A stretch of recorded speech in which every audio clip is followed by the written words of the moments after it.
अधुरो दशैं आज फेरि दशैं आयो। आकाशमा सेतो बादल लहरिन्छ, तर त्यो बादलभित्र आमाको मायालु अनुहार देखिन्न। सूर्यको सुनौलो किरण घरभरि बस्छ, तर त्यो उज्यालोमा बुबाको गर्विलो हाँसो हराएको छ।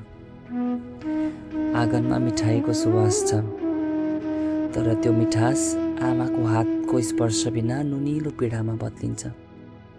रातो टीका निधारमा राख्दा आशीर्वाद दिन आउने हातहरू कहाँ हराए?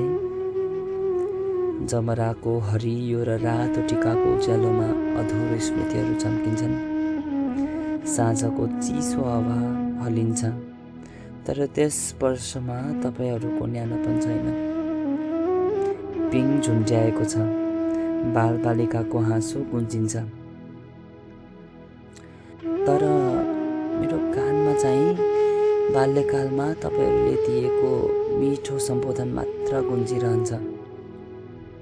घरको पुरानो झ्यालबाट हावा पसेर परालको सुगन्ध ल्याउँछ, तर त्यो हावामा अब तपाईँहरूको मायाको न्यानोपन छैन।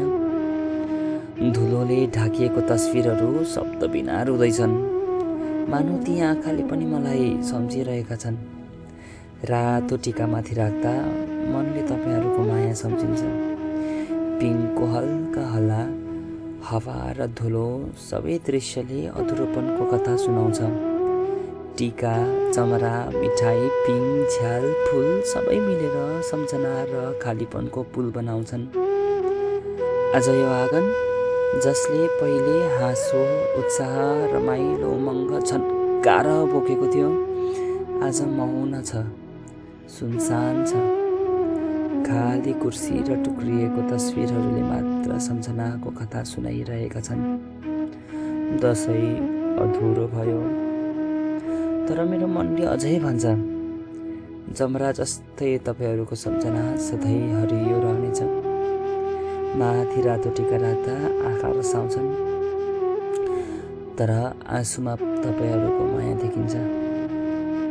तपाईँहरू नभए पनि यो जमरा, यो टीका, यो चिसो हावा सबैले मलाई फुसफुसाइरहेका छन्। हामी तिमीभित्रै छौ, यो माया कहिल्यै मर्दैन। आज दशैंको यो रङ्गीन संसारमा मेरो मन एउटा सुनसान बगैँचा जस्तो छ, जहाँ फुल छन् तर माली छैनन्, जहाँ उज्यालो छ तर छाया छैन। आज म यो टीका लगाउँछु, जमरा समाउँछु र तपाईँहरूलाई सम्झेर हृदयभित्र पूर्णताको खोजी गर्छु।